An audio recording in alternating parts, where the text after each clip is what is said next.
Në ditarin e orës 13 ndër të tjera ju ftoj të ndiqni. A2 CNN ndodhet në Siri në kampin Al-Hol, aty ku mendohet të jenë rreth 80 shqiptarë. Julian Kasapi dhe Endrit Muftari kanë raportuar që prej mbrëmjes së djeshme situata në veriun e Sirisë, ndërsa sot gjatë ditës kanë udhëtuar drejt kampit me mbi 75.000 persona.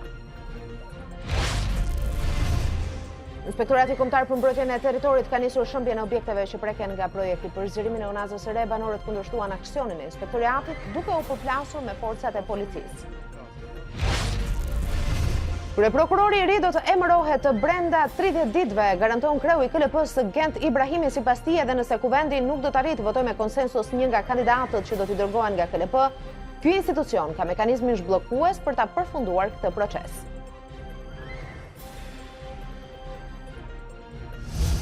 Zonja dhe zotrinj, ju përshëndes, mirë se vini në ditarin e orës 13 këtu në A2 CNN, ku mes të tjera zhvillimeve kryesore të ditës ju ftojmë të ndiqni.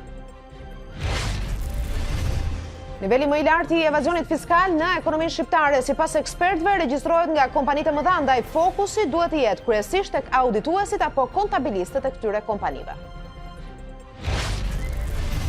Ish-sekretari amerikane e shtetit Hillary Clinton thotë se është e turpshme që qeveria e Boris Johnson nuk po publikon raportin për ndikimin e Rusisë në politikën britanike. Sipas saj, çdo person që voton duhet ta shohë raportin para zgjedhjeve.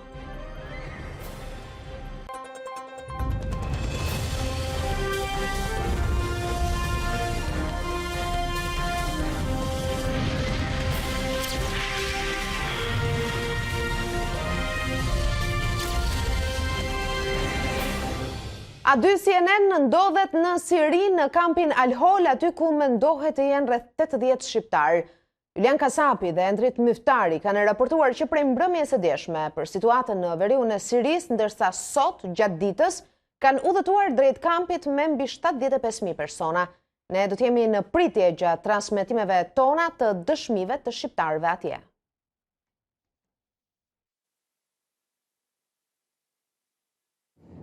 Jemi në dalje të qytetit Kamishli në veritë Sirisë, zonë e cila kontrollohet nga kurdët dhe Ushtria Demokratike Siriane. Jemi nisur drejt kampit Al-Hol, sigurisht për të marrë leje, për të plotësuar të gjitha procedurat dhe për të futur për të marrë dëshmitë e të gjitha atyre shqiptarëve të cilët janë të burgosur atje. Rruga për në kampin e Tmerit apo të grave të ISIS është po aq e rrezikshme sa vetë situata brenda kampit, ku bashkjetojnë rreth 80.000 familjar të luftëtarëve të shtetit islamik, shumë prej të cilëve të radikalizuar. Qyteti i Al-Kamishlit në Sirin veri lindore, ku po qëndronte ekipi i xhirimit të A2 CNN, u bë shënjestër e 2 sulmeve me autobomb, ku pati viktima e të plagosur. Gjithashtu në rrugën që çon nga veriu i qytetit drejt Al-Hol, përpos forcave ushtarake që patrullonin nga ajri dhe toka, shpërthimet e vazhdueshme janë sfondi pandashëm. Ekipi të A2 CNN si mbetet vetë se të shpresoj se gjithçka do të shkojë mirë. Faktikisht zona është disi në një fazë të tensionuar, kjo pasi një ditë më parë pati bombardime pra nga ushtria turke, kryesisht në pika strategjike të ushtrisë së kurdëve. Shpresojmë që rruga të jetë e qetë, ne të përfundojmë procedurat dhe sigurisht që të kemi mundësinë që të hyjmë brenda në ambientet e kampit. Pas një kalvarit të gjatë për sigurimin e lejes dhe pas gati 2 orëve udhëtimit të ankthshëm me makinë, ekipi A2 CNN bëriti pranë kampit famkeq, aty ku jo çdo kush do të guxonte të kalonte përtej gardhit. Gazetari Julian Kasapi dhe operatori Endrit Muftari do të përpiqen të kalojnë barierën metalike për të depërtuar në botën e frikshme që gjendet pas tij. Gazetarë dhe organizatat të shoqërisë civile këmbgulin që personat që kanë kontaktuar në kamp duan të kthehen në Shqipëri, por shteti shqiptar nuk ka treguar gatishmëri për tërheqjen e tyre. Vetë gratë dhe fëmijët, të cilat duke qenë brenda kampit, sigurisht duke u mbështetur nga familjarët e tyre, donin që të flisnin me botën jashtë. Donin të jepnin mesazhin që ne jemi këtu, jemi në një situatë të vështirë, shumë të vështirë dhe ju lutem na merrni. Dhe kjo ka qenë arsyeja. Gratë kanë folur, unë kam qenë në komunikim me gratë, që siç e thash, që prej muajit mars, dhe kanë qenë shumë të gatshme për të bashkëpunuar, më kanë treguar situatën të cilën ndodheshin, kanë treguar dëshirën për të kthyer, janë vetë identifikuar dhe kanë pritur që shteti të marrë masa. Po kështu nga ana tjetër, familjarët të cilët janë në Tiranë, në Pogradec, në Dibër, nga zonat të ndryshme të Shqipërisë, kanë qenë shumë aktiv, duke nisur nga muaji dhjetor, sepse duhet kuptojmë, deri në muajin dhjetor të 2018-s, ISIS kishte territore në Siri dhe në Irak. Si pasojë ofensivës kurde, e mbështetur dhe nga amerikanët, arritën që në dhjetor ata të mos kishin më tokë në zotërim dhe për pasojë ata u detyruan që gratë dhe fëmijë të linin, të cilat u morën, po të themi, rob nga luftuesit kurd. Dhe shteti shqiptar, ashtu si dhe shtetet e tjera të botës, e kanë ditur këtë situatë. Dhe gjithë çështja që shtrohet tani vjen në këto momente, ne po themi kemi dhjetorin e vitit kaluar, kur kjo situatë ka ndodhur, dhe unë e di nga familjarët e grave dhe fëmijëve të cilët kanë shkuar pranë institucioneve shqiptare, u kanë kërkuar që të ndërhyjnë dhe të bëjnë të mundur rikthimin e tyre në Shqipëri dhe nuk janë dëgjuar. Formimi musliman i Shqipërisë, të cilin ne përfaqësojmë në këto momente, dhe kemi nga dhëna që ne kemi dënuar këtë çështje qysh në gusht të 2014-s, çështjen e ISIS-it. Atëherë le të themi u sqarua situata e tërë se çfarë ishte përfaqësonte ISIS-i gjithçka, dhe njëkohësisht ka një punë të mirë edhe nga hoxhallarët qoftë të gjithë trevat, të cilët i kanë këshilluar, le të themi njerëzit e tyre që të mos merren me situata të tilla të panjohura, të paqarta, qoftë politikisht qoftë. Përgjegjësia jon vjen në momentin kur ato vinë këtu. Dhe shteti shqiptar bën një lloj marrëveshje, një mirëkuptim, diçka qoftë me komunitet apo me organizatat e shoqërisë civile për t'i trajtuar ato njerëz. Ato njerëz nuk janë UFO. Ato këtu kanë qenë, këtu janë rritur, shqip flasin, flitet me to. Por ndryshe, do të ndjekim tani një panoramë më të plotë asaj që thanë të ftuarit e gazetarit Eler Tyzeiri mbrëm në A2 CNN, Redion Qiriazi, drejtori i çështjeve të sigurisë në Institutin për Demokraci dhe Ndërmjetësim, Ergys Muzhaqi, ekspert i sigurisë, dhe Hoxha Justinian Topulli folën për arsyet e largimit, shifrat e paraafërta, por edhe rrugët që duhet ndjek shteti shqiptar për rikthimin dhe integrimin e kujdesshëm të tyre në shoqëri, duke patur parasysh radikalizimin që mund të kenë marrë nga qëndrimi i tyre i gjatë në zonën lufte. Kemi parasysh që zonë lufte dhe nuk është as luftë kalimtare, por tashmë bën disa vite që luftohet atje. Dhe ky radikalizim unë mendoj që atje duhet këtë marrë një dimension tjetër, sepse besoj që natyra e këtij radikalizimi nuk do të ishte, besoj unë, aq masive në vendet e origjinës. Po çfarë në të vërtetë ja ka veshur syt këtyre njerëzve që të besojnë te ky radikalizim, të besojnë te kjo ideologji që solli ISIS në këto të paktën 5 vitet e fundit ka qenë më intensive, por mendohet që ka nisur shumë kohë më parë. Personat që kanë shkuar atje, apo personat e rikthyer prandej, janë shumë të vështirë që të kontaktohen dhe që të shprehen. Pra neve vazhdojmë të mbetemi në gjithsesi në gjurmët e opinioneve. Pra neve marrim intervista kryesisht nga të afërmit e tyre, kryesisht nga bashkëfshatarët apo bashkëqytetarët ku ato jetojnë, nga institucionet ndryshme të cilët janë absolutisht të aftë për dëm, por gjithsa nuk kemi të dhëna dhe dëshmi konkrete nga një shumicë e këtyre personave, gjithsesi do të mbetemi në gjurmët e opinioneve. Në raportin e fundit të Komisionit Evropian, për shembull të vitit kaluar, u raportua që ishin rreth 144 të larguar që në fillim fare, prej të cilëve rreth 45 u kthyen në vazhdën e parë përpara se të vendosi një ligj që kriminalizonte këtë veprimtari. Gjë që e bën të vështirë edhe targetimin e këtyre individëve ose identifikimin e saktë këtyre individëve dhe përcaktimin e një penaliteti, le të themi, për veprimin që ata kanë bërë. Një pjesë e tyre më pas mendohet se janë vrarë edhe gjatë luftimit, rreth 26 prej tyre. Mendohet se që pas vitit 2015 nuk ka patur më të larguar nga Shqipëria drejt këtij teatri luftarak. Shtetas shqiptar të Shqipërisë, më saktë, janë rreth 70-75 në teatr luftarak, ku rreth 55 prej tyre mund të jenë gra dhe fëmijë.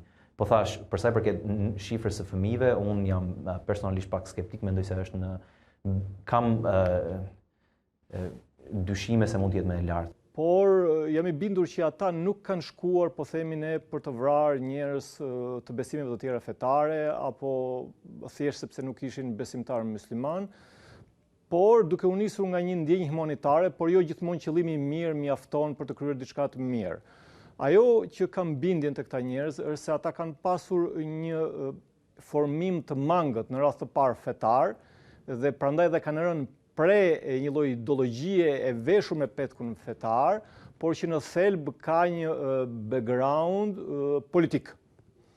Dhe që është shumë e huaj për ne si shqiptarë, dhe pse ne jemi besimtar musliman dhe i përkasim, po themi, një komuniteti shumë më të madh, mbi 1 miliard besimtarë në botë, por konteksti historik, social dhe politik jonë është krejt ndryshëm nga ato ngjarje të cilët ndodhen në Siri. Në qoftë se janë diku ke 140-150 veta, sepse shifrat siç u përmendën janë pak të luhatshme, në bazë të popullsisë muslimane të deklaruar si e tillë në Republikën e Shqipërisë, përqindja e të shkuarve atje është diku ke 0.8%. Pra, muslimanët e shkuar atje përbëjnë 0.8% të popullsisë muslimane shqiptare nga Shqipëria. Kjo shifër është më e lartë për Kosovën, po jo shumë, është diku ke 1.2% në këto ujëra, dhe disa më e lartë për Maqedoninë e Veriut dhe akoma dhe më e lartë për Bosnjën dhe Hercegovinën. Ndërkohë që përmendja e këtyre shifrave neve na tregon që depërtimi është relativisht i thellë, sepse po të krahasohemi neve me muslimanët e Belgjikës, jemi diku ke 1.4-1.5 në shifra e muslimanëve që kanë shkuar të luftojnë nga Belgjika. Jemi diku ke 1/3 atyre që kanë shkuar nga Franca, apo sa më pak nga Gjermania.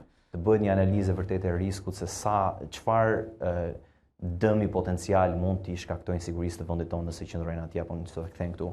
Mendimi personal është që fëmijët, por në të njëjtën kohë edhe gratë të cilat mendohet që janë viktima të procesit, paktën duhet absolutisht të rikthehen në vendin tonë. Por unë do të shkoja edhe më tej për të thënë që edhe personat e tjerë të cilët kanë shkelur ligjin, pra edhe ata që mund të kenë qenë luftëtarë të huaj apo kanë ndihmuar në këtë proces, gjithashtu të rikthehen dhe të gjykohen sipas ligjeve të vendit tonë. Në fund fare, kjo është për mendimin tim shenjë një shteti i cili zotëron përgjegjësinë për veprimet që bëjnë qytetarët e vet dhe mban përgjegjësi të plot me atë që ndodh dhe jep shembull pozitiv duke reaguar ndaj fenomeneve të tilla, pra tenton të bëhet pjesë e zgjidhjes dhe jo pjesë e problemit, e vazhdimësisë së problemit. Jo gjithmonë të mos bësh gjë është strategjia më e mirë, ndonjëherë duhet bërë diçka.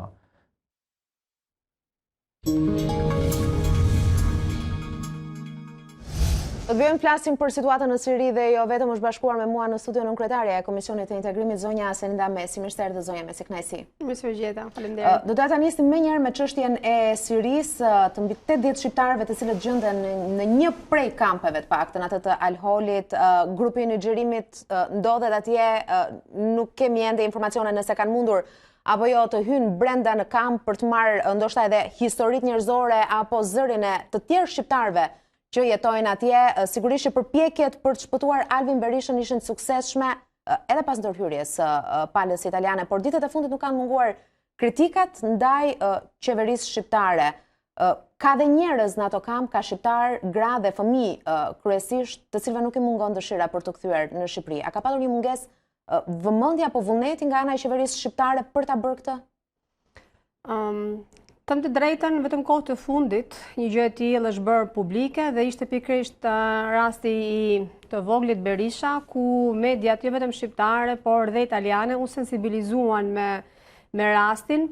Më shumë do doja të thoja u sensibilizuan me dëshirën e një babait që 5 vite nuk reshti në asnjë moment se kërkuarit birin dhe sigurisht është detyrë çdo prindit ta bëjë një gjë të tillë. Por nuk mund të them apo të pranoj kurrësisht që shteti shqiptar, por dhe shtetet e tjera, qofshin në të Bashkimit Evropian, nuk janë sensibël në lidhje me raste të tilla të ngjashme. Në kampin Al-Hol apo dhe në kampe të tjera ndodhen shumë individ, dhe sidomos nëna me djem kryesisht, të cilët janë të rekrutuar në mënyra nga më të çuditshme për të qenë pjesë apo ushtar të ashtu quajtur të luftës së shenjtë etj. Po flasim gjithmonë për një sensibilitet të shtuar, raste shumë sensibël, raste shumë delikate, ku çdo shtet, përfshi dhe Shqipërinë, jo vetëm që i kanë në vëmendje, jo vetëm që i monitoron, por sigurisht nuk janë, le të themi, çështje apo raste të cilët ti duhet t'i shprehesh në mënyrë publike. pasi të gjithë individët që ndodhen aty, sikurse edhe në rastin e të voglit Berisha, mund të ktheheshin fare mirë nga terroristët aty apo nga lufta atje, nga një objekt në një subjekt. Dhe sigurisht, rastet e tilla duhet të trajtohen me diskrecionin më të madh, rastet e tilla duhet bëhet, le të themi, çmosi, jo vetëm në rrugë formale, por ndoshta dhe informale, dhe sidomos të bashkëpunim dhe me trupat të tjera ndërkombëtare, si mund të jetë UNHCR-ja apo Kryqi Kuq, me qëllim shpëtimin e sa më shumë të këtyre individëve. Mos harrojmë edhe një element shumë të rëndësishëm. Riadësimi i këtyre individëve, të cilët për shumë shtete quhen tashmë pas shumë vitesh të trajnuar dhe të jetuar me atë stil jetet, quhen individ të cilët ka një rrezikshmëri, nëse mund t'i quaj kështu, dhe të radikalizuar. Kështu që në këtë sens, patjetër që është vëmendja, por ne duhet kushtojmë një vëmendje tjetër për mua shumë të rëndësishme, parandalimi, dhe të flasim ekstremisht shumë për jo vetëm radikalizimin, ekstremizmin e dhunshëm, dhe se si neve si shtet, por se si neve si shoqëri shumë e rëndësishme të parandalojmë rastet e tilla. Sepse asnjëri nga këto individ që ndodhen sot në këto kampe nuk ka shkuar i dhunuar, nuk ka shkuar me zor, ka shkuar me dëshirën për të shërbyer një diçka. Dhe sot në shumë intervista që ne shohim, jo vetëm në televizorin shqiptar, por edhe në televizor, edhe tek emisioni Lejen e tjerë, shihet dëshira e këtyre individëve për të rikthyer aty ku ishin, por që është një rrugtim shumë i vështirë dhe sigurisht rikthimi dhe riadësimi nuk mjafton vetëm një procedurë. Duhet vite, duhet struktura të posaçme, duhen biseda me psikologë e tjerë që ato nëna dhe ato fëmijë realisht të kthehen në jetën reale dhe të mos mendojnë më për një situatë të tillë. Megjithatë, ka patur qeveria shqiptare informacion të plot ose ka informacion të plot të gjithë shtetasve shqiptar që mbahen në kampet në Siri, jo vetëm për ata që mbahen përkundër dëshirës së tyre dhe që kanë shprehur dëshirën për të kthyer, por edhe për ata që me vetdije qëndrojnë atje, që janë radikalizuar. Ka patur kontakte të vazhdueshme për të mundësuar ndoshta edhe negociatat më pas për t'i kthyer? Po flasim në një situatë të një vendi që nuk ka shtet, për të komunikuar, si ka bërë dhe Kosova, për të komunikuar me një institucion, një ministri apo një institucion që ka shtet. Pra, gjithmonë në situatat e tilla bëhet shumë i vështirë komunikimi. Sigurisht qeveria shqiptare ka informacion, nuk jam në gjendje të them a ka informacionin 100% të plot për të ditur me një listë emërore se realisht sa shqiptar gjenden sot në kampe. Çfarë e dallon Kosovën nga ne në këtë rast? Jo më larg se në prill të këtij viti, kthyen në Kosovë 110 shtetas kosovar, të cilët qëndronin në këto kampe.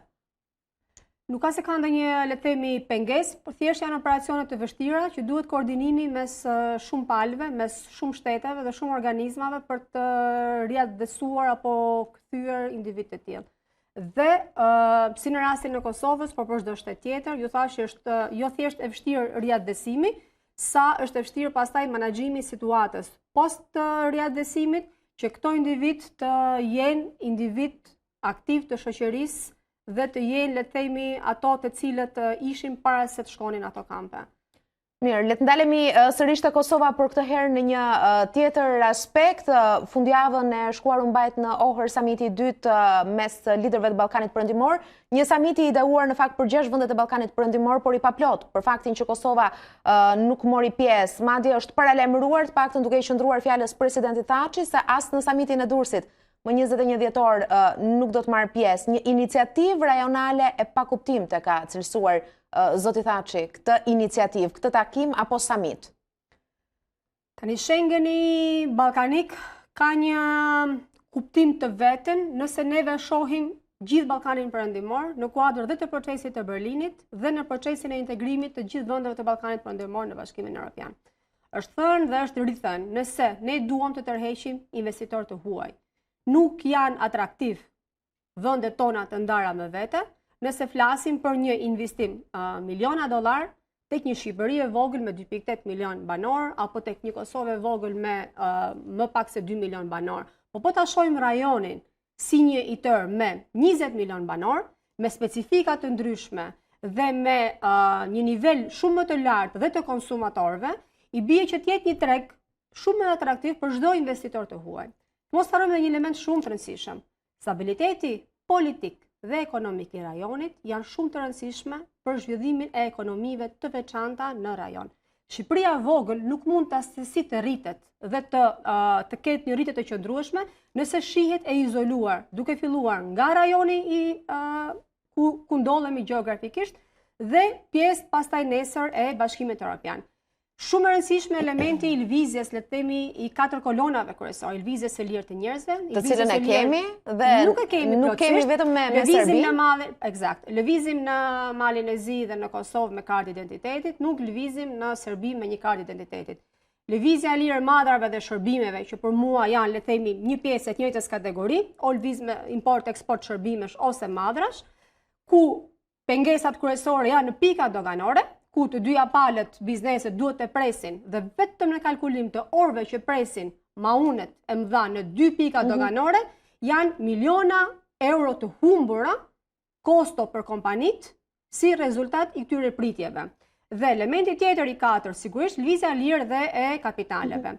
Shumë e rëndësishme kur flasim për lëvizje të lirë të njerëzve, që jo të vetëm thjesht të njihen kartat tona reciproke të identitetit, të njihen diplomat, të ketë mundësi dhe punësimi sezonal, individ që vinë nga rajoni për të punuar në sezonin e verës, nuk e di, në Shqipëri, apo e kundërta, të njihen diplomat në mënyrë automatike dhe jo me procedura njësimi që zjasin ndoshta 1, 2 apo 6 muaj apo dhe më shumë.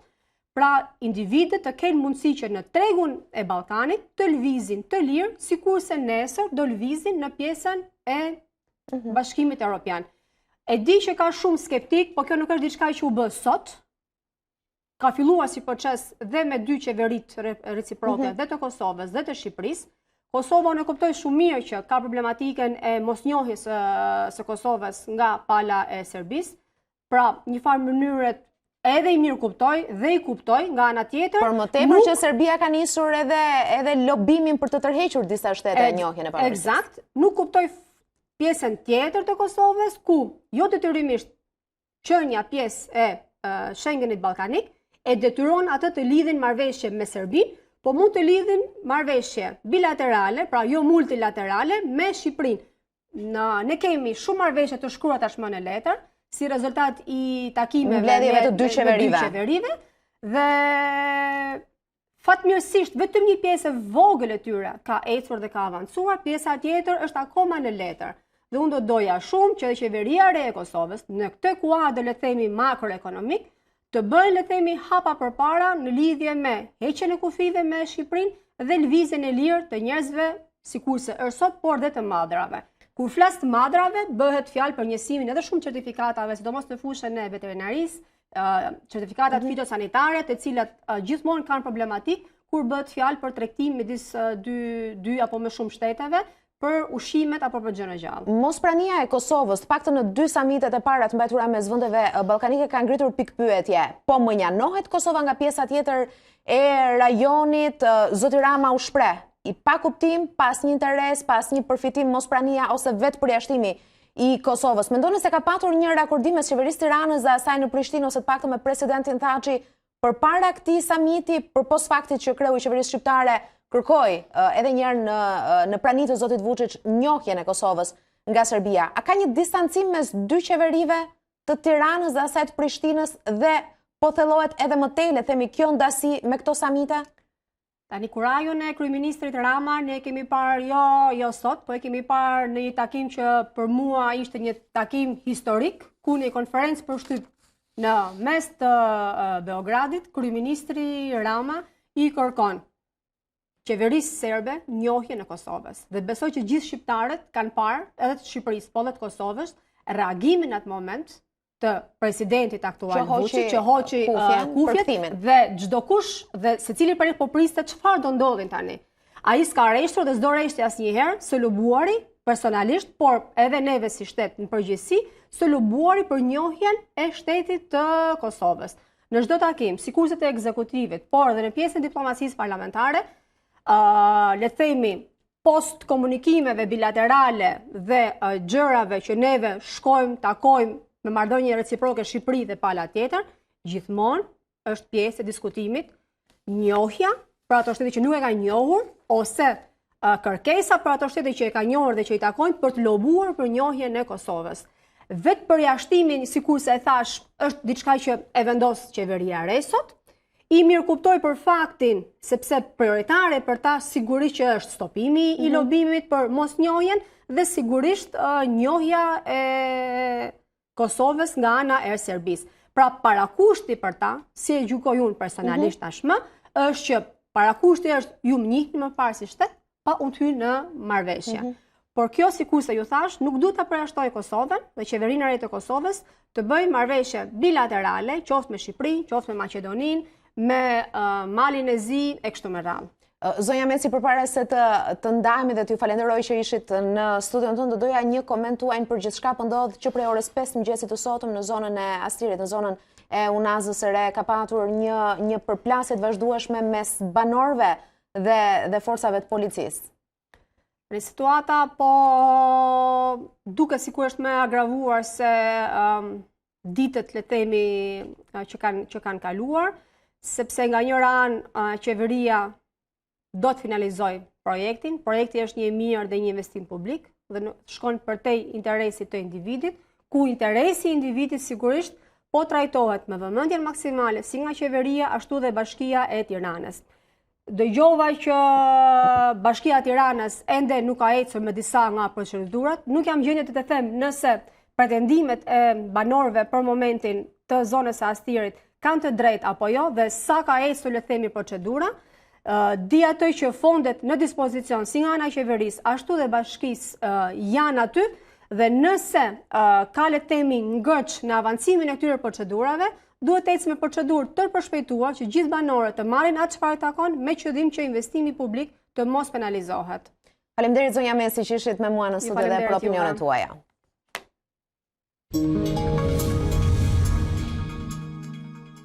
Dhe ne mbetemi tek kjo çështje, në fakt Inspektorati Kombëtar për Mbrojtjen e Territorit ka nisur prej mëngjesit të sotëm shëmbjen e objekteve që preken nga projekti për zgjerimin e Unazës së Re. Banorët kanë kundërshtuar aksionin e inspektoratit duke u përplasur me forcat e policisë. Kjo situatë ka sjell edhe disa të lënduar. Spitali Universitar i Traumës bën me dije se aktualisht po marrin shërbim 12 persona, nga të cilët 5 efektiv policie dhe 7 protestues, të cilët janë lënduar në zonën e Astirit. IKMT njofton se janë 33 objekte që po shemben në zonën e Unazës së Re, si dhe janë shpronësuar 21 prej tyre, ndërsa të tjerët janë skualifikuar nga procesi i legalizimit. Kryetari i opozitës Lulzim Basha shkoi pranë Spitalit të Traumës për të vizituar banorët e lënduar të zonës Astirit gjatë përplasjes së ditës së sotme. Kreu i opozitës premtoi se me ardhjen në pushtet, Partia Demokratike do të dëmshpërblejë 100% me vlerën e tregut banorët që u janë shëmbur shtëpitë. Gjendja e plagosurve vazhdon të mbetet e rëndë. Ata janë dhunuar në mënyrën më barbare. Kam parë disa të moshuar, mosha mbi 70 vjeç, të gjakosur nga dhuna me shkopi dhe me grushta, gratë alivanosura nga përdorimi genocidal i gazit lotësjellës, pra janë numri i madh banorësh të lënduar, traumatizuar, një pjesë prej tyre ndodhen të shtruar, një pjesë prej tyre nuk janë të shtruar në spital, dhe ne po marrim gjitha masat për t'i dhënë ndihmën e nevojshme. Janë plagosur sipas raportimeve, janë lënduar edhe 5 efektiv policisë, cilët janë larguar më pas nga spitali ushtarak pasi kanë marrë ndihmën e parë. Ne kemi një zotim politik me shkrim të zezë mbi të bardhë. Çdo centimetër katror i pronës së tyre do të kompensohet me vlerën e tregut, me ardhin e Partisë Demokratike në pushtet. Ne do ndalemi këtu, shikues nderuar, shkurtimisht për publicitet, rikthehemi me njëherë me të tjera zhvillime të ditës.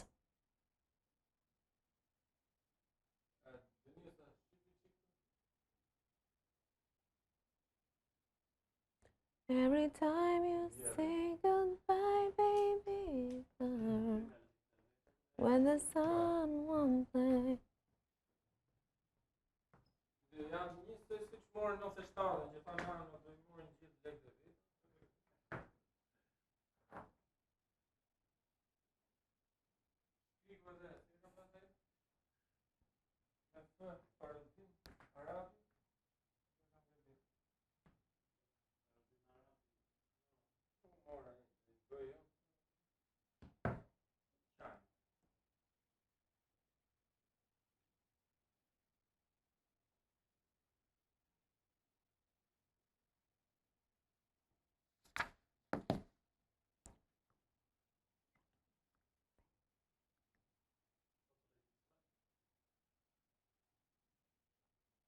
Rikthehemi sërish në Ditar. Këshilli i lartë i prokurorisë miratoi sot metodologjinë orientuese për vlerësimin dhe renditjen e kandidatëve për prokuror të përgjithshëm.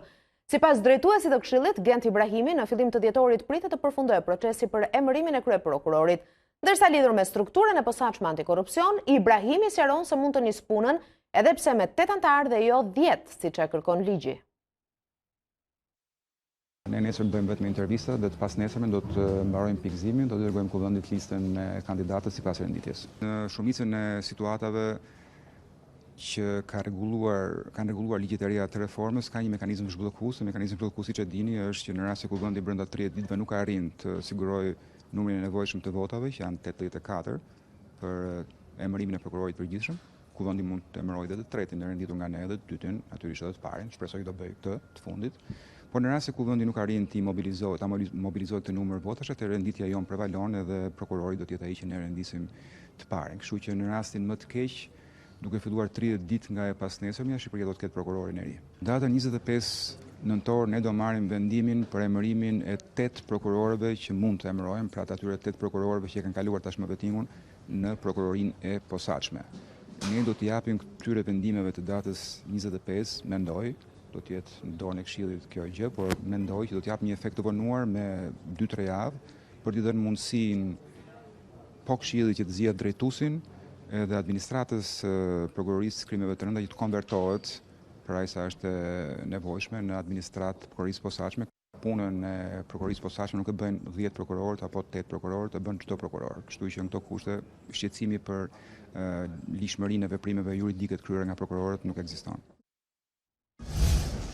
Era e fortë, kryesisht në zonat bregdetare të vendit, ka bërë që kapiteneritë e 2 porteve kryesore në vend, Durrësit dhe Vlorës, të urdhërojnë pezullimin e lëndrimit deri në përmirësimin e kushteve klimatike.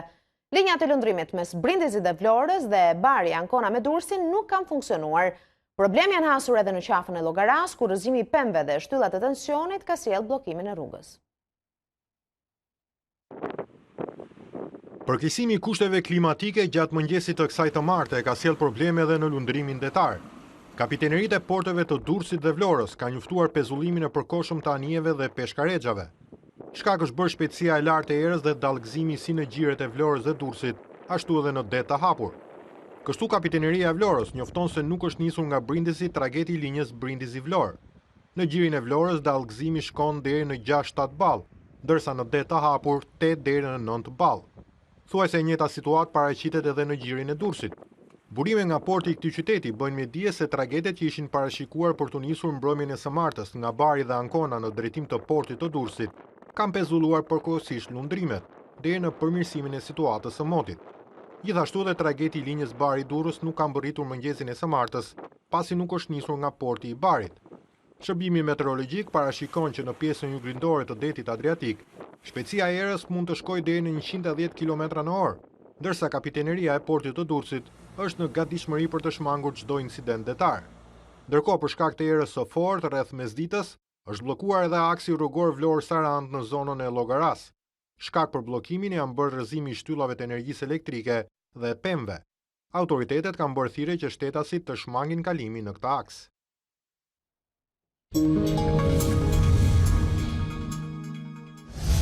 Në takimin javor të bashkëqeverisjes, kryeministri Rama njoftoi se duke nisur nga viti i ardhshëm, aplikimi i qytetarëve për më shumë se 90% të shërbimeve të ofruara nga shteti do të kryhet online. Qytetari, tha Rama, do të paraqes vetëm dokumentacionin që lidhet me jetën e tij private, ndërsa shteti do të gjejë vetë atë pjesë të dokumentacionit që ndodhet në zyrat e tjera të institucioneve shtetërore. Mendoj që ka ardhur koha që të bëjmë një hap të madh përpara dhe të kalojmë duke filluar nga viti i ardhshëm për një periudhë relativisht të shkurtër në heqjen e të gjitha letrave, dosjeve, dokumentave për kërkesat e qytetarëve në masën mbi 90%. Kjo fazë e revolucionit do të jetë një përmbysje e madhe, sepse shumë shërbime nuk do të jepen më duke kërkuar qytetarin që të vi të sporteli. Jam besim plot që brenda 6 mujorit parë të vitit ardhshëm ne do të mbyllim sportelet në një masë shumë të madhe. Natyrisht për aplikimet. Sepse cikli i mbyllur i shërbimit që ta marrësh edhe shërbimin komplet në telefon do kërkojë akoma investime të mëdha dhe kohë. Ekspertët e ekonomisë argumentojnë se bizneset që bëjnë evazionin më të madh në ekonominë shqiptare janë kompanitë e mëdha. E për këtë arsye fokusi duhet të jetë kryesisht tek audituesit apo kontabilistët e këtyre kompanive. Kompanitë e mëdha janë ushqyesit kryesor të evazionit fiskal në vend dhe këto nuk e bëjnë të vetme, por në bashkëpunim me audituesit dhe kontabilistët, ata që ligjërisht janë të ngarkuar për të bërë certifikimin e bilanceve. Për ekspertët, këta profesionistë duhet të jenë linja e parë e mbrojtjes ndaj evazionit, gjë që nuk ndodh aktualisht në pjesën ndërmuese të rasteve. Është dhe duhet kërkuar tek bizneset e mëdha.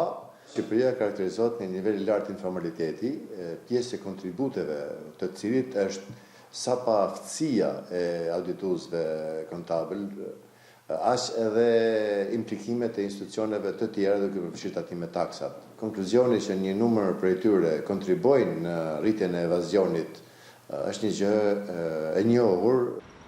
Por ndërsa tashmë është ngritur me asistencën e Bankës Botërore, Bordi Mbikëqyrjes Publike, institucioni shtetëror që do të kontrollojë audituesit dhe kontabilistët, ekspertët janë skeptik. Ata rendisin disa arsye. Jam skeptik se çfarë mund të arrihet përveç se zëvendësimi i disa kompanive me kompani të tjera. Thelbësore mbetet rritja e kapaciteteve të ekspertizës së audituesve, kryerja realisht e certifikimit të tyre dhe jo zëvendësimi një monopoli trashëguar me një monopol të ri nisur nga pushtetarët e radhës. Që nuk shoh dobin të kontrolli, dobin e shoh tek adoptimi i përvojave të mira të auditimit. Bizneset me dy bilance, një për vete dhe një për shtetin, konsiderohen si një ndër problemet kryesore që ka jo vetëm administrata, pasi këto subjekte fshehin të ardhurat dhe rrjedhimisht paguajnë më pak taksa, por edhe për vetë biznesin, i cili penalizohet në sigurimin e kredive nga sistemi bankar. Mbahet në Paris forumi 2 ditori i paqes. Udhëheqës nga gjithë bota janë mbledhur në kryeqytetin francez, mes të cilëve edhe krerët e Ballkanit Perëndimor. Presidenti Meta tha pas takimit me Macron se bashkëpunimi me Francën ishte shumë i rëndësishëm për të ardhmen europiane të Shqipërisë. Udhëheqës dhe krerë qeverish janë mbledhur në kryeqytetin francez për forumin e Parisit për paqen. Në prag të forumit, presidenti Emmanuel Macron priti liderët botror në Pallatin Elysee. I zhvilluar për herë të parë vitin e kaluar me rastin e 100 vjetorit të luftës së parë botrore, Macron shpreson se forumi do të ndihmojë në shmangjen e rrëshqitjes në kurthet e së kaluarës, duke promovuar multilateralizmin. Qëllimi i presidentit francez ishte të tregonte fuqinë e pajtimit, një shekull pasi Europa u coptua nga një prej konflikteve më të përgjakura në histori. Samiti 2 ditor do të fokusohet në çështje të tilla si paqja dhe siguria, zhvillimi ekonomik, çështjet ambientaliste dhe teknologjitë e reja. Presidenti shqiptar Ilir Meta, i cili po merr pjesë në forum, shprehu kënaqësinë për takimin e zhvilluar mbrëmjen e së hënës me Macron dhe quajti bashkëpunimin me Francën si shumë të rëndësishëm për të ardhmen europiane. I pranishëm në samit edhe presidenti i Kosovës Hashim Thaçi. Ai njoftoi se kishte zhvilluar një takim me Macron, ku ishte folur për perspektivën euroatlantike, dialogun me Serbinë dhe të ardhmen e të gjithë Ballkanit Perëndimor. Situata paraqitet mjaft e rëndë në Bolivi, me vendin që është zhytur në kaos dhe përleshje. Ushtria ka marrë kontrollin e vendit, ndërsa presidenti Evo Morales është arratisur në Meksik, ku i është garantuar edhe mbrojtja diplomatike. Vazhdojnë trazirat në Bolivi, vendi duket më i përçarë se kurrë më parë, ndërsa në qytete ka vetëm sulme, të shtëna dhe agresion. Ish-presidenti Evo Morales është larguar nga Bolivia dhe kërkoi strehim në Meksik, që i garantojnë mbrojtjen diplomatike. Më lëndon fakti që jam larguar nga vendi për arsye politike, por shpejt do të kthehem sërish me forcë dhe energji më të madhe. Ky nuk është vetëm fundi një cikli politik i një eksperimenti të suksesshëm që më pas u fundos për gabimet e një lideri indigjen të paaft për të parë realitetin, por shënon edhe nisjen e një periudhe të re. Ushtria ka marrë aktualisht pushtetin përballë paaftësisë së policisë për të menaxhuar kaosin e krijuar pas dorëheqjes së Morales. Generali William Kaliman ka urdhëruar ushtarët që të lënë kazermat dhe të ndërhyjnë për të shmangur gjergderdhjen dhe lutjet e dëshpërimit. Është gru shteti apo jo, kjo ka pak rëndësi, pasi vendi është zhytur në vorbullën e trazirave. La Paz dhe El Alto, dy bastionet opozitës dhe të militantëve të mas, besnik të presidentit në Arati, janë mbyllur në shtetërrethim të vet imponuar për shkak të panikut dhe frikës. Qytetarë të shumt janë mbyllur në shtëpi, ndërsa ekrani i televizionit është vetmja dritare ku informohen për përleshjet mes popullatës civile dhe ushtrisë.